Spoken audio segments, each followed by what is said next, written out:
Hello students, welcome to our channel Motion Explain GSEB Made Easy. In this video, we are going to discuss Gujarat Board, subject Social Science, Standard 10th, chapter number 9. The name of the chapter is Forest and Wildlife Resources. In this video हम लोग इस chapter को short में हम लोग समझने वाले हैं. So let's start. So the first point is What do you mean by forest? Forest क्या होता है? फॉरेस्ट अगर देखा जाए तो general meaning of forest is the accumulation of tree, scrub और heap of the grass.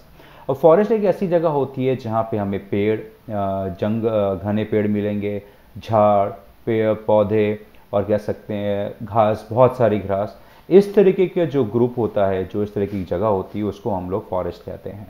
Now moving on to the second, vegetation which can be raised naturally without the help of man is called virgin vegetation. और forest में भी देखा जाए, forest में भी आपके vegetations होते हैं, टाइप होते हैं.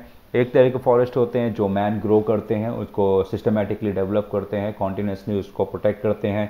लेकिन कुछ फॉरेस्ट ऐसे भी होते हैं जो अपने आप ग्रो होते हैं बिना किसी इंसानों की मदद से. तो उस टाइप के फॉरेस्ट को हम लोग कहते हैं, इस तरीके के जो पेड़ पौधे होते हैं उनको हम लोग कहते हैं वर्जिन वेजिटेशन. क्यों? क्योंकि ये बिना किसी इंसान के मदद के ग्रो हुए हैं, डेवलप हुए हैं और बढ़ रहे हैं. नाउ अब हम लोग ने जाना फॉरेस्ट है, तो हम लोग स्टडी करते हैं दैट फॉरेस्ट को हम लोग क्लासीफाई करते हैं. Forest can B classified in different criterias. हम लोग इनको अलग अलग तरीके से हम लोग स्टडी कर सकते हैं, जैसे आपका administration, ownership and management. Administration अगर देखा जाए तो कई ग्रुप मिलकर इनको संभालते हैं. फॉर एग्जांपल अगर देख लिया जाए तो सरकार, राज्य सरकार, केंद्र सरकार, अलॉन्ग विद दिस आपका कह सकते हैं लोकल बॉडीज़ होती हैं, सेल्फ गवर्नेंस बॉडीज़ होती हैं, जैसे municipality, panchayat, this type of thing. ना ओनरशिप, ओनरशिप यानी इनके ओनर, मालिक कौन है, कौन इन पूरे जंगल को ओन करते हैं. तो यहाँ पे आपका स्टेट गवर्नमेंट भी आ सकता है, यहाँ पे आपका म्यूनिसिपल, लोकल बॉडीज़, एनजीओज और यहाँ पे प्राइवेट भी आ सकते हैं, यानी सिंगल पर्सन कोई भी इनके मालिक हो सकते हैं. नाउ मैनेजमेंट, कौन इन फॉरेस्ट को संभालता है, इनकी देखरेख कौन करता है. फॉरेस्ट किसी के भी हो, यहाँ पे मैनेजमेंट होता है जो फॉरेस्ट को पूरे चीज़ों को संभालते हैं. नाउ फर्स्ट अगर हम समझते हैं, अकॉर्डिंग टू द एडमिनिस्ट्रेशन और forest can be classified as a reserve forest, protected forest and unclassified. अब ये जो एडमिनिस्ट्रेशन है, मीन्स यानी गवर्नमेंट जो होती है, गवर्नमेंट यहाँ पे क्या करती है, फॉरेस्ट को क्लासीफाई कर देती है और फॉरेस्ट को अलग अलग कैटेगरी में डालती है. जैसे फर्स्ट ऑफ ऑल अगर हम रिजर्व फॉरेस्ट को अगर हम समझे तो रिजर्व फॉरेस्ट ऐसे फॉरेस्ट होते हैं जिनको आपकी सेंट्रल गवर्नमेंट संभालती है. नेक्स्ट अगर देखा जाए तो आपकी स्टेट गवर्नमेंट भी इनको संभालती है. और अलॉन्ग विद दिस ये जो फॉरेस्ट होते हैं, यहाँ पे हर एक चीज़ बैंड होती है. आप यहाँ पे किसी भी तरीके की एक्टिविटी नहीं कर सकते हैं, जैसे for example cutting of trees, पेड़ काटना, फिर जानवरों को चराना एंड ऑल दिस थिंग्स. यहाँ पे ह्यूमन एक्टिविटी कम्प्लीटली बैंड है. नेक्स्ट आ जाते हैं हम लोग प्रोटेक्टेड फॉरेस्ट. प्रोटेक्टेड फॉरेस्ट ऐसे फॉरेस्ट होते हैं जो कि अगर देखा जाए तो लोकल बॉडीज़, जैसे हमारी पंचायत ये हैंडल करती है, फिर उसके बाद म्यूनिसिपल कॉरपोरेशन हैंडल करती है, और कोई भी लोकल ग्रुप हो सकता है जिनको हम लोग एनजीओ कह सकते हैं, नॉन गवर्नमेंट ऑर्गेनाइजेशन. और इनका प्रॉफिट ऑर्गेनाइजेशन, प्रॉफिट मतलब नहीं होता है, इनको बस चीज़ों की देखभाल करनी होती है. और अनक्लासिफाइड फॉरेस्ट को अगर कंसीडर किया जाए, ऐसे फॉरेस्ट जिनको अभी राज्य सरकार या केंद्र सरकार ने अभी तक इनको अपने अंडर में नहीं लिया है. और ऐसे अगर समझा जाए तो अभी तक बहुत ही ऐसे कम काउंटिंग फॉरेस्ट होंगे जो अनक्लासिफाइड होंगे. बाकी इंडिया के जो मैक्सिमम फॉरेस्ट हैं वो सरकार ने अपने अंडर में ले लिए हैं ताकि उनको प्रोटेक्ट करें, उनको कंजर्व करें और उनको डेवलप करें. नाउ एडमिनिस्ट्रेशन पे हमने समझा, अब हम यहाँ पे समझते हैं फॉरेस्ट एज एन ओनरशिप. ठीक है, तो आपके जो फॉरेस्ट अगर देखा जाए तो आपके तीन तरीके के होते हैं. एक आपका होता है स्टेट फॉरेस्ट, दूसरा आपका होता है कम्युनल फॉरेस्ट, तीसरा आपका होता है प्राइवेट फॉरेस्ट. स्टेट फॉरेस्ट आपका सीधा सा है, जो सेंट्रल गवर्नमेंट और स्टेट गवर्नमेंट हैंडल करती है, इनको संभालती है. तो ये हमारे हो गए स्टेट फॉरेस्ट. ना कम्युनल फॉरेस्ट ऐसे होते हैं जो ग्राम पंचायत, म्यूनिसिपल कॉरपोरेशन, कोई भी एनजीओ ग्रुप इनको संभाले. और अब क्या होते हैं प्राइवेट फॉरेस्ट, इनका मालिक कोई भी हो सकता है, कोई भी इंडिया में कोई भी पर्सन हो सकता है, कोई एक ग्रुप भी हो सकता है, कोई एक भी हो सकता है. सपोज बाय चांस मेरी ज़मीन है बहुत बड़ी और मैंने उसके ऊपर बहुत सारे सैकड़ों की तादाद में पेड़ ग्रो कर दिए, झाड़ लगा दिए और एक नेचुरल तरीके से मैंने उसको जंगल बना दिया, तो इसका मालिक मैं होऊंगा और इसके ऊपर कुछ भी अगर मुझे करना होगा तो मुझे किसी से परमिशन लेने की ज़रूरत नहीं है। तो इस तरीके के हमने समझा कि दैट ये फॉरेस्ट है। नाउ अब हम लोग यहाँ पे चलते हैं, कुछ हमारे अगर देखा जाए तो डिफॉरेस्टेशन, ये हमारे देश की बहुत बड़ी प्रॉब्लम है, सिर्फ हमारे देश की नहीं दुनिया भर की प्रॉब्लम है।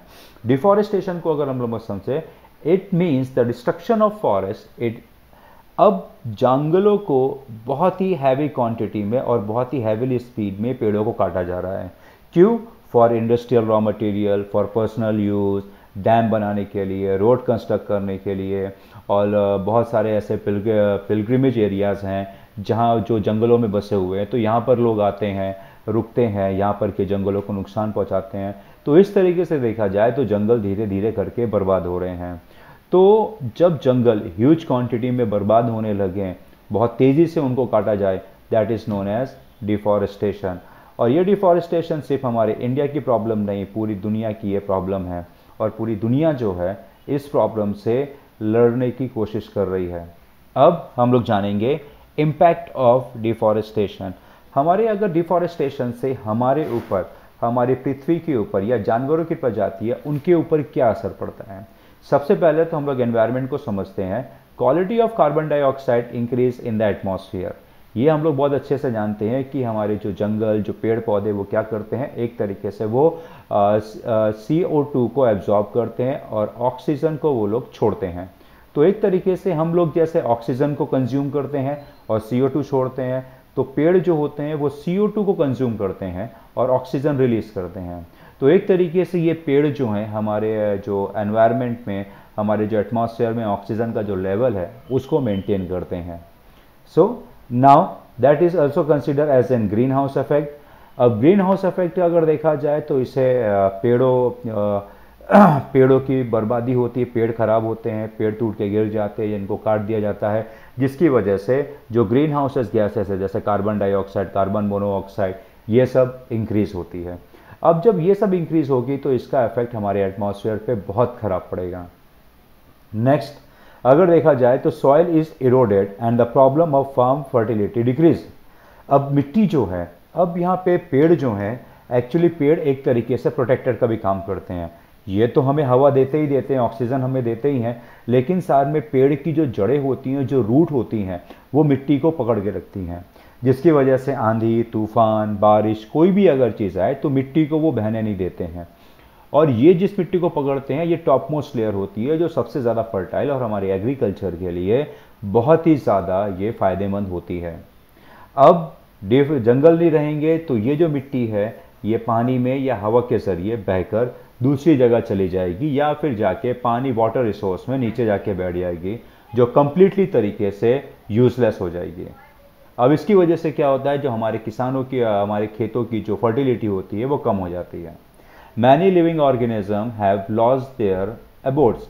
अब इसमें बहुत सारे ऐसे ऑर्गेनिज्म यानी आपके जीव जंतु हैं, जानवर हैं, जब फॉरेस्ट काटते, जंगल उनका घर है और फॉरेस्ट हम काट देते हैं तो उनको मजबूरी में दूसरे फॉरेस्ट में जाना पड़ता है, क्योंकि इनको खाने पीने के लिए जानवर या खाने पीने के लिए घास चाहिए। अब जब जंगल ही नहीं है तो ये लोग खाना कहाँ से खाएंगे, जिसकी वजह से ये लोग अपना घर खो देते हैं। अब यहाँ पे हम लोग ने जाना impact of forest, impact of deforestation. Now यहाँ पे अब हम जानने की कोशिश करेंगे कि किस तरह से हम क्या क्या कर सकते हैं कि ताकि हम इन जंगलों को डिफॉरेस्टेशन से एफॉरेस्टेशन, मतलब जंगलों को बर्बाद होने से बचाएं और जंगलों को ज़्यादा से ज़्यादा डेवलप करें। So moving on to the first, the remedies for forest conservation. Now research should be carried out to find out the option of the wood. सबसे ज़्यादा लकड़ियों का इस्तेमाल किस में होता है, जलाने के लिए इस्तेमाल होता है, क्योंकि ये एक हमारा क्या है, एक हीट सोर्स ऑफ एनर्जी है। तो इसका इस्तेमाल हमें ज़्यादा से ज़्यादा लकड़ियाँ करते, तो हमें ऐसा कुछ ढूंढना होगा कि हम लकड़ियों को रिप्लेस कर सकें। जैसे हमारा अगर हम लोग यूज़ करना चाहें तो हम लोग PNG इस्तेमाल कर सकते हैं। नेक्स्ट हमारा देखा जाए तो LPG गैस हम लोग इस्तेमाल कर सकते हैं। इसके अलावा अगर देखा जाए तो इलेक्ट्रिक कुकर आते हैं, इलेक्ट्रिक अप्लायंसेस इस्तेमाल कर सकते हैं, जिनसे हम लकड़ियों के ऊपर डिपेंडेंसी हमारी कम हो जाएगी। Next industries which receive raw material should be compelled for afforestation. ऐसे हमारे इंडिया में, पूरी दुनिया में बहुत सारी इंडस्ट्रीज हैं जिनका रॉ मटेरियल ही लकड़ियां हैं, जो जंगलों के ऊपर ही डिपेंडेंट है, जैसे paper factory, rubber factory and along with this timber. So ऐसे इंडस्ट्रीज के ऊपर कंपल्जन कर देना चाहिए कि अगर आप एक पेड़ काट रहे हैं तो आपको 5 पेड़ लगाना मैंडेटरी है। Now next, public awareness programme should be organise. जैसे अभी फॉर एग्जांपल इस तरह के छोटे छोटे प्रोग्राम्स करने चाहिए जहां पर लोगों को गैदर किया जाए, लोगों को अवेयर किया जाए कि फॉरेस्ट है जो हमारे लिए कितना ज़्यादा इम्पॉर्टेंट है, ताकि लोगों को इसके इम्पॉर्टेंट पता चल सके। Now social forestry and agro forestry should be develop. सामाजिक तौर पे जंगलों को और एग्रीकल्चर बेस पे भी जंगलों को डेवलप करना चाहिए। जैसे जो इंडस्ट्रीज़ हैं ये कंज्यूम करती हैं, तो इनको इस तरीके की फॉरेस्ट्री के ऊपर डेवलप जोर देना चाहिए सरकार को, ताकि ये लोग ज़्यादा से ज़्यादा पेड़ लगाएं। Alternative option of energy should be implemented.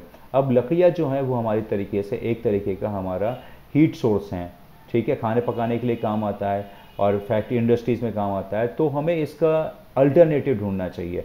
जैसे हमारा हीट एनर्जी में पीएनजी हो गया, एलपीजी हो गया, इलेक्ट्रिक हो गया, ये कुछ ऐसे एनर्जी के सोर्सेस हैं जो वुड को रिप्लेस कर सकते हैं।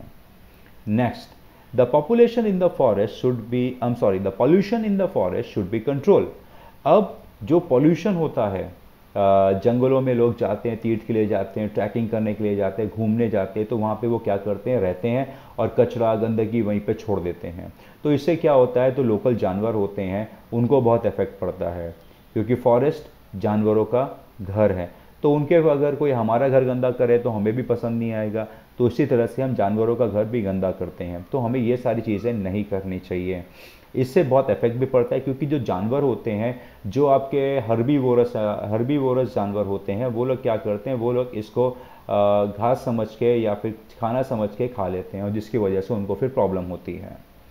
Area should be demarcated and reserve for animal pasture. Animal pasture का अगर मतलब समझा जाए तो ऐसी ज़मीन जो जानवरों के लिए रिजर्व है, उनके चरने के लिए। अब ऐसे एरिया को क्या करना चाहिए, पूरी तरीके से सील या कंट्रोल कर देना चाहिए, ताकि इंसान यहाँ पे ना आ सके, और जो जंगली जानवर हैं वो उनको अपना चारा आराम से यहाँ पे मिल सके। यहाँ तक कि अगर पालतू जानवरों को भी लेकर आया जाए तो वो लोग भी अपना चारा आराम से खा सकें। नेक्स्ट हमारा आता है वाइल्ड लाइफ डाइवर्सिटी। अब वाइल्ड लाइफ, अभी तक हम लोगों ने फॉरेस्ट के बारे में जाना, now we will understand about the wild life. Wild life के बारे में जानेंगे तो हमारे तो देश में जो अलग अलग तरीके की जानवर की प्रजातियां हैं उनको हम लोग कहेंगे वाइल्ड लाइफ। नाउ डाइवर्सिटी का मतलब होता है कि जब व्हेन आप सारी चीज़ें, ऑल थिंग्स आपको वन प्लेस में मिल जाए, in one place. For example आपका कह सकते हैं मॉल। आप अगर मॉल में जाते हो तो आपको वहाँ पे खाने पीने की चीज़ें से लेके, कपड़ों की चीज़ों से लेके, राशन की चीज़ों से लेके, मेडिसिन की चीज़ों से लेके, इलेक्ट्रॉनिक इक्विपमेंट्स, हर एक चीज़ आपको एक जगह पे मिल जाती है। सो इस तरीके के हम लोग प्लेस को क्या कहेंगे, डाइवर्सिफाइड प्लेस। अब हमारे इंडिया डाइवर्सिफाइड क्यों है, क्योंकि हमारे पूरे दुनिया में तकरीबन there are about 15 lakh, okay, 15 lakh species हैं पूरी दुनिया में, और इसमें से देखा जाए तकरीबन 81,251 हमारे इंडिया में पाई जाती है, जो कि अप्रॉक्सीमेटली पूरे दुनिया में जितने भी टाइप की प्रजातियां हैं उसका 6% हमारे दुनिया में मिलता है, हमारे इंडिया में। और पूरे देखा जाए 204 देश हैं तकरीबन। ये देखा जाए तो आप अंदाज़ा लगा सकते हैं हमारी वाइल्ड लाइफ कितनी ज़्यादा डाइवर्स है। Now India stand 12th in the term of biodiversity. अब इंडिया का जो है वो पोजीशन 12th स्टैंड नंबर पे स्टैंड होती है इन अ टर्म ऑफ बायोडाइवर्सिटी। ये बहुत ही अच्छी बात है। Now next topic is wild life extinction. Wild life का मतलब होता है जानवर, एक्सटिंक्शन मतलब होता है ऐसे जानवर जो खत्म होने के कगार पे हैं। For example today tiger are almost extinct from Gujarat forest area. Gujarat में टाइगर पूरी तरीके से खत्म हो रहे, अब दिख भी नहीं रहे हैं। नाउ चीता, जो आज से 40-50 साल पहले आम थे दिखना, अब वो भी नहीं दिख रहे हैं। Many birds, fishes, sea animals are also verge on extension. No it is a time to think about the seriously. ऐसे बहुत सारे बर्ड्स हैं, फिशेस हैं, समुद्री जानवर हैं, जैसे आपका डॉल्फिन हो गया, फिर आपका जल बिलाड़ी हो गया, फिर आपके वल्चर हो गए बर्ड में, स्पैरोज हो गई हैं बर्ड में, क्लोथ्रोज हो गए हैं, ऐसे बहुत सारी जानवर प्रजातियां हैं जो आज हम देखने को नहीं मिलते हैं, पहले बहुत आराम से देखते थे। सो अब ये वक्त आ गया है कि हमें इनके बारे में सोचना चाहिए, सीरियसली लेना चाहिए, अदरवाइज ये प्रजाति अगर लुप्त हो गई तो ये हमारे क्या है, फूड चेन का हिस्सा है। हर एक चीज़ एक दूसरे के ऊपर डिपेंडेंट है, अगर कोई भी चीज़ मिस आउट हुई तो पूरी चेन बर्बाद हो जाएगी और पूरा नेचर जो है वो डिसबैलेंस हो जाएगा। सो अब हम यहाँ पे जानेंगे reason for the destruction of wild life. क्या ऐसी वजह है जिसकी वजह से हमारी जो वाइल्ड लाइफ है वो बर्बाद हो रही है। Now due to the human interference in grassland destruction of forest. अब इंसानों का इंटरफेरेंस ग्रासलैंड, घास के लिए, पैस्चर के लिए जंगलों को काट रहे हैं। क्यों? उनको रॉ मटेरियल चाहिए, रोड बना रहे हैं, डैम बना रहे हैं, रास्ते बना रहे हैं, और अपनी फैक्ट्रियों के लिए सामान ले रहे हैं, पर्सनल यूज़ के लिए लकड़ियाँ ले रहे हैं, हंटिंग ऑफ एनिमल, जानवरों को मार रहे हैं। क्यों? उनके स्किन के लिए, उनके बोन्स के लिए, उनके नेल्स के लिए, उनकी हॉर्न सींग के लिए। तो ऐसा आर्टिफिशियल सजावट के काम में उनकी चीज़ें इस्तेमाल करते हैं जिसके लिए वो जानवरों को मारते हैं। Over population of forest made by man to fulfil his need. अब हमारे इंसान की आबादी भी ज़बरदस्त तरीके से बढ़ रही है। अब उनकी ज़रूरत पूरी करने के लिए इंसान जंगलों को काटते हैं। नेक्स्ट है forest land are being encroached for grass field और फॉर ग्रासिंग। अब जो इंसानों ने अपनी तो ख़त्म कर दी है, अब वो लोग फॉरेस्ट की तरफ मूव हो रहे हैं। जो फॉरेस्ट के जो रिसोर्सेज है जिनके ऊपर जानवरों का हक है, अब वो अपने पर्सनल इस्तेमाल के लिए, जानवरों को चराने के लिए, लकड़ियां हैं फ्यूल तरीके से, और जानवरों को ग्रेस करने के लिए। सो इस तरीके से देखा जाए तो ये कुछ रीज़न है जिसकी वजह से इंसान जो है वो फॉरेस्ट को बहुत तेज़ी से डिस्ट्रक्ट कर रहे हैं, काट रहे हैं। नाउ अगर हम लोगों ने इस पर कोई जल्दी मेजर्स नहीं लिए तो फॉरेस्ट भी ख़त्म हो जाएंगे और इंसान की जो लाइफ है वो डेंजर में आ जाएगी। अब इस तरह से देखा जाए तो हमें क्या ऐसे कदम उठाने चाहिए ताकि हम जंगलों को प्रिजर्व कर सकें और वाइल्ड लाइफ को भी। सबसे पहले attitude should be change toward the preservation of forest. अब हमें अपना एक रवैया बदलना पड़ेगा जंगलों को लेकर। जंगल हमारे लिए कोई इनकम का सोर्स नहीं है, जंगल जो है वो जानवरों का घर है। अगर चलो हमें जंगल अगर काटने भी पड़े तो उसके अलावा और भी ट्रीज़ों को प्लांट करना है, ट्रीज़ को ग्रो करना है, न्यू ट्रीज़ को लगाना है ताकि जंगल ज़्यादा से ज़्यादा बढ़ सके। Step should be taken for maintaining the water resources in forest and restricting on grossing of domestic animal. ऐसे कदम उठाने चाहिए कि ताकि जो जंगलों में वाटर रिसोर्सेज हैं, जहाँ पे जंगली जानवर जाके पानी पीते हैं, उनको प्रोटेक्ट करना चाहिए। हालांकि इंसान उसको भी अपने पर्सनल यूज़ के लिए इस्तेमाल कर रहे हैं। अलॉन्ग विद दिस ग्रेजिंग, जानवरों को चराना भी वहाँ पे बैन कर देना चाहिए, क्योंकि इंसान जाते हैं जानवरों को चराते हैं तो जानवर, जो जंगली जानवर होते हैं, वो इनका शिकार करते हैं और फिर इंसान इन्हें मारते हैं। Then there should be a strict law to ban hunting. अब इंसान जो जानवरों को मारते हैं इस पर कम्प्लीटली बैंड लग जाना चाहिए, किसी भी तरीके की परमिशन अलाउ नहीं करनी चाहिए। Now programme should be arrange to bring wide spread awareness in the society. ऐसे प्रोग्राम, ऐसे अरेंजमेंट करने चाहिए जिससे समाज में लोगों को जागरूक हो, फॉरेस्ट की उनको इम्पोर्टेंस पता चल सके, क्यों हमारे लिए फॉरेस्ट इतना इम्पोर्टेंट है, हमें इनको बचाना, क्यों बचाना है। ये सब चीज़ को ध्यान देते हुए सरकार ने ऑब्जर्व किया कि कुछ ऐसी प्रजातियां हैं जो ख़त्म होने की कगार पे हैं। तो ये चीज़ को ध्यान देते हुए सरकार ने प्रोग्राम चालू किए, कुछ प्रोजेक्ट चालू किए जिसके तहत जो जानवर ख़त्म हो रहे हैं या एकदम कम बचे हैं उनको प्रोटेक्ट किया जा रहा है। तो इस तरीके की हम लोग क्या कहते हैं, वाइल्ड लाइफ प्रोटेक्शन स्कीम हम लोग इनको कहते हैं। So some scheme are implemented in India to protect the wild life. ऐसे कुछ एक स्कीम्स हम लोग पढ़ेंगे आगे जो इंडिया में इम्प्लीमेंट किए गए हैं ताकि जानवरों को बचाया जा सके। The government has started some project. अब सरकार ने बहुत सारे ऐसे प्रोजेक्ट स्टार्ट किए हैं जिसके तहत ऐसे जानवर जो ख़त्म हो रहे हैं, जो लुप्त हो रहे हैं, जैसे हमारे टाइगर अभी हम लोगों ने पढ़ा, देन चीता, ये सब और भी बहुत सारे जानवर हैं हम आगे पढ़ेंगे जो ख़त्म होने की कगार में। तो सबसे पहले हम लोग स्टार्ट करते हैं project tiger. To save tiger this project was started in 1971। अब शेरों को बचाने के लिए 1971 में केंद्र सरकार ने एक प्रोजेक्ट चालू किया जिसके तहत देयर नेचुरल हैबिटेट मतलब यानी उनका जो घर है, are protected and ecological balance at national level are maintain. अब उनके घर को बचाए ताकि हमारा जो इकोलॉजिकल बैलेंस है, जो नेचर का जो बैलेंस है, फूड चेन, ये सब मेंटेन रहे। और ये सिर्फ स्टेट लेवल पे नहीं है, पूरे देश के लेवल पे जहाँ जहाँ पर भी शेयर अवेलेबल हैं उनको वहाँ पे उनको पूरा उस एरिया को पूरी तरीके से प्रोटेक्टेड गवर्नमेंट अपने हाथ में ले लेती है। और इस तरह की देखा जाए इंडिया में अभी तक टोटल 44 रीजन्स हैं जहाँ पे प्रोजेक्ट टाइगर चल रहा है, जहाँ पे टाइगरों को, जहाँ पे टाइगर रहते हैं उनके कुछ किलोमीटर एरिया को सील कर दिया है। वहाँ पे किसी भी टाइप की ह्यूमन एक्टिविटी अलाउड नहीं है ताकि उन टाइगरों को कोई नुकसान हो। देन नेक्स्ट है हमारा project elephant. The project was started in 1992 and it provide a protection to elephant protection in their natural habitat and migratory corridor।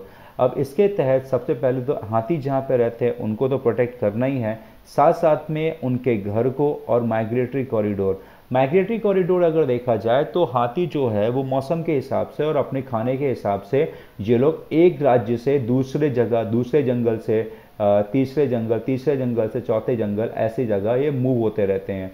तो ये जो है एक तरीके से इनका मूविंग पैटर्न है। तो सरकार क्या करती है, सरकार इन रास्तों पे किसी भी तरीके की ह्यूमन एक्टिविटी नहीं होने देती है। जैसे कि अगर विलेज अगर बसा है तो उसको शिफ्ट करना, रोड अगर बनी है तो उसको इस तरह से करना कि हाथियों को कुछ प्रॉब्लम ना हो। तो क्योंकि क्या है, ये इनका रास्ता है, माइट बी पॉसिबल अगर हाथी अगर पागल हो गए तो ये इंसानों के लिए भी खतरा है। अलॉन्ग विद दिस इंसान जानवरों को अपने शौक के लिए, अपनी ज़रूरत के लिए भी मारते हैं, तो इससे एलिफेंट की भी प्रोटेक्शन है। और अभी तक अगर देखा जाए in all over India there are about 26 protection zone जहाँ पे हाथियों को बचाया जा रहा है। इवन अगर हमारे पास कोई पालतू हाथी भी है तो सरकार उनकी भी देखभाल करने का ऑफर मौका देती है। Next we'll talk about that the project rhino. This project is started for the protection of one horned rhino of India। अब ये प्रोजेक्ट जो है इंडिया के अंदर वन हॉर्न राइनो की प्रजाति बहुत ही कम पाई जाती है।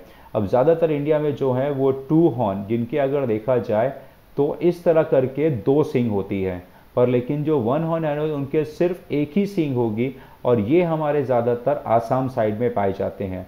तो सरकार ने कोशिश करी है कि ये जो यूनिक जानवर है इनको प्रोटेक्ट किया जाए और इसके तहत सरकार ने एक विजन भी रखा था, राइनो विजन, जिसके तहत 2020 तक तकरीबन राइनो की आबादी है वो 3000 क्रॉस कर देनी है। अब देखिए काउंटिंग में है राइनो हमारे इंडिया में। Now next project crocodile. अब प्रोजेक्ट क्रोकोडाइल के तहत देखा जाए तो हमारे दो टाइप के होते हैं, एक होते हैं हमारे एलिगेटर और दूसरे होते हैं हमारे क्रोकोडाइल। अब क्रोकोडाइल का अगर आप मुंह देखेंगे तो उसका मुंह कुछ ऐसे होता है, और लेकिन अगर आप एलिगेटर का मुंह देखेंगे तो उसका मुंह, उसकी जो बीक होगी, जो मुंह होगी वो ऐसी होगी। तो इस तरीके के मुंह वाले एलिगेटर और इस तरीके के मुंह वाले को क्रोकोडाइल कहते हैं। फिलहाल दोनों जो हैं वो ख़त्म होने के कगार पे हैं और ख़ासकर एलिगेटर जो फ्रेश वाटर, जो ब्रह्मपुत्रा रीजन या ताज़े पानी में ज़्यादा पाए जाते हैं, वो भी ख़त्म होने के कगार पे थे। तो इनको 1970 में इनके लिए भी प्रोजेक्ट बनाया गया ताकि इनको भी बचाया जाए। देन आपका है project vulture. This project was started in 2004। अब ये वल्चर यानी इसको हिंदी में हम लोग कह सकते हैं गिद्ध कह सकते हैं। ये एक तरीके से ये आपका नेचर का साफ सफाई करने वाला होता है, क्योंकि ये मरे हुए जानवरों को खाता है, जिसकी वजह से नेचर में गंदगी नहीं फैलती है। ये प्रोजेक्ट आपका 2004 में स्टार्ट किया गया और अभी तक जब स्टडी की गई है तो हमारे इंडिया में तकरीबन 9 तरीके की अलग अलग टाइप की गिद्ध की प्रजातियां पाई जाती हैं। Now moving on to the next, snow leopard project. अब यहाँ पे लेपर्ड तो आप जानते हैं जिसको हम लोग कहते हैं तेंदुआ कहते हैं। अब ये जो स्नो लेपर्ड है ये खासकर जो है आपके हिमालयन रीजन में पाया जाता है और तकरीबन ये समुद्री सतह से 3000 मीटर ऊपर रहते हैं और ऐसी जगह पे जहाँ पे स्नो या कह सकते हैं जो आपका जो टेम्परेचर आपका माइनस में हो या बहुत ही ज़्यादा वहाँ पे कोल्ड हो, क्योंकि इनको ऐसा ही एटमॉस्फेयर में रह सकते हैं। अब ये प्रोजेक्ट जो है तकरीबन सन 2000 में चालू किया गया था और ख़ासकर प्रोजेक्ट चालू करने का मतलब था कि लोगों को स्नो लेपर्ड के बारे में बताया जाए कि स्नो लेपर्ड करके भी एक प्रजाति एग्जिस्ट करती है। अदरवाइज जो लोकल आदमी है इस लेपर्ड को अपने लिए खतरा मानेंगे और क्या करेंगे, इसको मार देंगे और ये बहुत ही कम पाए जाते हैं।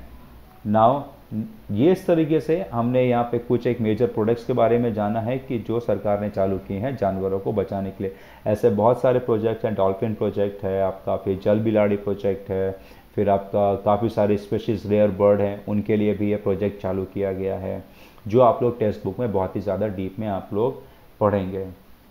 Now moving on to the next topic, अब यहाँ पे हम लोगों ने जो प्रोजेक्ट पढ़ा, अब इसके बारे में इसके बाद में सरकार ने कुछ एक ऐसे जगहें बनाई जहाँ पे जानवरों को प्रोटेक्ट किया जाए, जानवरों को उनको घर दिया जाए या जानवरों को उनको वहाँ पे सेफ्टी प्रोवाइड हो। चलिए हम लोग उस टाइप के जानवरों के जो सरकार ने घर बनाए हैं, जैसे sanctuaries, national park, bio reserve zone, ये स्पेशली वाइल्ड लाइफ के प्रोटेक्शन के लिए बनाए हैं। चलिए अब हम लोग जानते हैं सेंचुरीज के बारे में। नाउ सेंचुरीज अगर देखी जाए, sanctuary, national park, bio reserve zone, ये स्पेशली वाइल्ड लाइफ और कह सकते हैं जो आदिवासी हैं उनके प्रोटेक्शन के लिए बनाई जाती है। चलिए अब थोड़ा डिटेल में जानते हैं। Sanctuary, a wild life sanctuary establish for the protection of some species. ये हमारी जो सेंचुरीज होती हैं ये स्पेशली जो प्रजातियाँ ख़त्म होने के कगार पे हैं उनके प्रोटेक्शन के लिए बनाई जाती है। जैसे हमारा वल्चर हो गया, फिर क्रोकोडाइल और फिर टाइगर, ये प्रजातियाँ ख़त्म होने पे हैं और ये स्पेशली एक दो प्रजातियों को बचाने के लिए बनाई जाती है। अब यहाँ पे अगर देखा जाए तो आपके डोमेस्टिक एनिमल यानी जो पालतू जानवर होते हैं जैसे गाय, भैंस, बकरी, यहाँ पे इनको चराना आसान है, लेकिन यहाँ पर अगर आपको जानवरों को चराना है तो पहले अथॉरिटी से परमिशन लेनी होगी। एंड अपार्ट फ्रॉम दैट, इसके अलावा अदर एक्टिविटीज़ जैसे पेड़ों को काटना, कटिंग ट्रीज, ये सब कंप्लीटली यहाँ पे बैंड है। किसी भी तरीके की यहाँ पे human activity apart from grazing नहीं कर सकते हैं। नेक्स्ट है हमारा नेशनल पार्क। अब नेशनल पार्क अगर देखा जाए कंपेयर टू द सेंचुरी, हमारा जो नेशनल पार्क है काफ़ी ज़्यादा प्रोटेक्टेड है और यहाँ पे हमारा एक इकोसिस्टम होना ज़रूरी है, ताकि क्योंकि यहाँ पे एक जानवर नहीं कई जानवर रहते हैं तो उनके खाने पीने के लेके उनके खाने को लेके उनके पीने के लिए इस तरीके का अरेंजमेंट वहाँ पे नेचुरली होना चाहिए। बट यहाँ पे पूरी तरीके से जानवरों को चराना बैंड है, यानी ह्यूमन एक्टिविटी अलाउड ही नहीं है। ह्यूमन एक्टिविटी यानी जैसे cutting of trees and all this things. Next हमारा आता है बायो रिजर्व जोन। अब बायो रिजर्व जोन आपका सेंचुरी और नेशनल पार्क से अलग होता है। हमारा जो नेशनल पार्क और सेंचुरी है ये हमारा स्टेट गवर्नमेंट और सेंट्रल गवर्नमेंट के कोऑर्डिनेशन से बनता है, यानी राज्य सरकार और केंद्र सरकार इनको डेवलप करने में मदद करती है। अब बायो रिजर्व जोन जो होता है ये आपका first of all international norm, पूरी दुनिया में अगर बायो रिजर्व जोन बनेगा तो सबके लिए जो रूल्स है बायो रिजर्व जोन सेटअप करने के लिए वो सेम है। For example bio reserve zone बनाने के लिए कम से कम आपका जो मिनिमम एरिया है वो आपका 5000 स्क्वायर किलोमीटर आपका होना चाहिए। 5000 स्क्वायर किलोमीटर का एरिया होना ही चाहिए। उसके अलावा अब ये बायो रिजर्व जोन है, the purpose is to protect the physical and cultural diversity. यहाँ पे जो बायो रिजर्व जोन में जहाँ पे जो पेड़ पौधे जो और अलग तरीके से कैसा ऐसे काफ़ी सारे वेजिटेशंस होते हैं वो पाए जाते हैं, उनको प्रोटेक्ट करने के लिए उन पे रिसर्च होता है, स्टडीज़ की जाती है, ट्रेन किया जाता है और उनको डेवलप किया जाता है। और अलॉन्ग विद दिस देखा जाए कल्चरल डाइवर्सिटी। कल्चरल डाइवर्सिटी का मतलब होता है कि यहाँ पे पूरे जो लोग होते हैं आदिवासी होते हैं उनके भी ग्रुप को पूरा बचाया जाता है।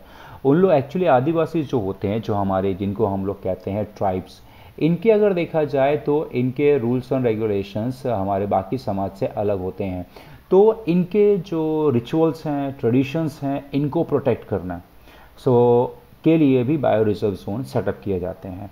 Beside the vegetation, insect and land of that area, the life style of the people living there is also protected. यानी वेजिटेशन को तो हम बचाते हैं, इंसेक्ट्स को भी बचाते हैं और ज़मीन को भी, फॉरेस्ट को भी। यहाँ पर जो अंदर आदिवासी रहते हैं उनकी लाइफस्टाइल को भी प्रोटेक्ट किया जाता है। यानी यहाँ पे आपके इंसान, ह्यूमन जो शहर में रहते हैं वो इनको किसी भी तरीके के इनके साथ इकोनॉमिक एक्टिविटी नहीं कर सकते हैं, क्योंकि जंगलों में बहुत सारी ऐसी चीज़ें पाई जाती हैं जो हमारे लिए बहुत ही ज़्यादा वैल्यूएबल हैं। लेकिन अगर शहरी इंसान इनके कांटेक्ट में आ जाए, लालच में आ जाए, तो वो इनको भी बर्बाद कर देंगे। इसके लिए बायो रिजर्व जोन बनाए गए हैं जहाँ पे ह्यूमंस की ट्राइब के साथ में कोई भी इकोनॉमिक एक्टिविटी अलाउड नहीं है। अब ये सब चीज़ें पढ़ी, अब हम लोग जानेंगे डेवलपमेंट। अब डेवलपमेंट क्या है? हमारा एक ऐसा प्रोसेस है जिसको हम नज़रअंदाज नहीं कर सकते हैं। It is very important to develop our self, लेकिन ऐसा डेवलपमेंट जो कि अगर देखा जाए हमारे फॉरेस्ट को बर्बाद करे, यानी फॉरेस्ट को हम लोग डिस्ट्रॉय करें अपने सेल्फ पर्पस के लिए, वाइल्ड लाइफ को हम लोग ख़त्म करें अपने शौक़ों के लिए, तो इस तरीके का डेवलपमेंट हमें नहीं चाहिए और ना इसको एक्सेप्ट करना चाहिए। So those environmental danger which we are occurring are the result of carelessness development. अब आज हम जो भी प्रकृति में जो भी हम मुसीबतें फेस कर रहे हैं, जैसे अनइवन रेन, फिर ड्रॉट, फिर फ्लड, ये सारी चीज़ें किसकी वजह से हैं? इन्वायरमेंट इम्बैलेंस की वजह से। If we have a plan development there will not be any problem. अगर हम लोगों ने जल्दी कोई प्लान नहीं किया इसको प्रोटेक्ट करने के लिए तो हम बहुत बड़ी प्रॉब्लम में आ जाएंगे। अदरवाइज अगर प्लानिंग करना चालू कर दिया, इम्प्लीमेंट कर रहे हैं, तो हम बहुत जल्दी इन मुसीबतों से दूर निकल सकते हैं। Friendly approach toward the environment is the need of the today. हमें एनवायरनमेंट की तरफ से एक दोस्ताना रखना पड़ेगा, हमें इसको संभालना पड़ेगा, इनकी केयर करनी पड़ेगी, इनको प्रिजर्व करके इनको कंजर्व करना होगा, तब जाके हम अपनी मुसीबतों से दूर हो सकते हैं। So now the explanation of this chapter in a short ends over here. अब हम लोग यहाँ पे कुछ इस चैप्टर के शॉर्ट टर्म्स को हम लोग समझते हैं जो इम्पॉर्टेंट टॉपिक्स हैं। जैसे हमारा फॉरेस्ट, फॉरेस्ट का मतलब a general meaning of a forest that is the accumulation, ऐसी जगह जहाँ पे आपको अलग अलग तरीके के पेड़ पौधे और घास, जंगली घास मिले, इसको कहेंगे हम लोग फॉरेस्ट। नेक्स्ट है हमारा virgin vegetation. In natural vegetation, only that vegetation is included which can be raised naturally without the help of man. Virgin vegetation ऐसी vegetations को हम लोग इंक्लूड करते हैं जो बिना किसी इंसान के मदद से ग्रो हो, that is called an virgin vegetation. Next है reserve forest, ऐसे forest, the forests which are under the control of the government directly, ऐसे जंगल जो राज्य सरकार और केंद्र सरकार ने अपने कब्जे में ले लिया है। और यहाँ पे there is restriction of lumbering यानी पेड़ का काटना, कलेक्शन ऑफ वुड लकड़ियों को जमा करना, और पैशनिंग जानवरों को चराना अलाउड नहीं है। नेक्स्ट है हमारा protected forest. These forests are looked after by the administration. Local people are permitted to collect wood and graze their animal without causing any harm of the tree. ऐसे फॉरेस्ट जिनको administration देखते हैं, जैसे हमारा municipal हो गया, हमारे ग्राम पंचायत हो गए, कोई ग्रुप्स ऑफ पीपल हो गए, वो लोग देखते हैं। और यहाँ पर के जो लोकल लोग हैं उनको परमिशन है कि वो यहाँ पे लकड़ियाँ जमा कर सकें अपने ज़रूरत के लिए, जानवरों को चरा सके, पर लेकिन वो किसी भी तरीके का यहाँ पर पेड़ों को नुकसान नहीं पहुँचा सकते, यानी cutting of the trees. Next है हमारा unclassified forest. Unclassified forest there is no restriction on tree felling and animal grazing. यहाँ पर किसी भी तरीके से पेड़ों को काटना, जानवरों को चराना बैंड नहीं है। और ये फॉरेस्ट अभी तक राज्य सरकार या केंद्र सरकार ने इनको पहचान नहीं दी है, यानी इनको अपने अंडर नहीं लिया है। सो इसी तरीके से यहाँ पे टोटल ह्यूमन एक्टिविटीज़ अलाउड हैं, और इस तरीके के फॉरेस्ट को हम अनक्लासिफाइड फॉरेस्ट कहते हैं। और ऐसे बहुत कम फॉरेस्ट इंडिया में काउंटिंग के हैं जो बचे हैं। नेक्स्ट है हमारा कम्युनल फॉरेस्ट।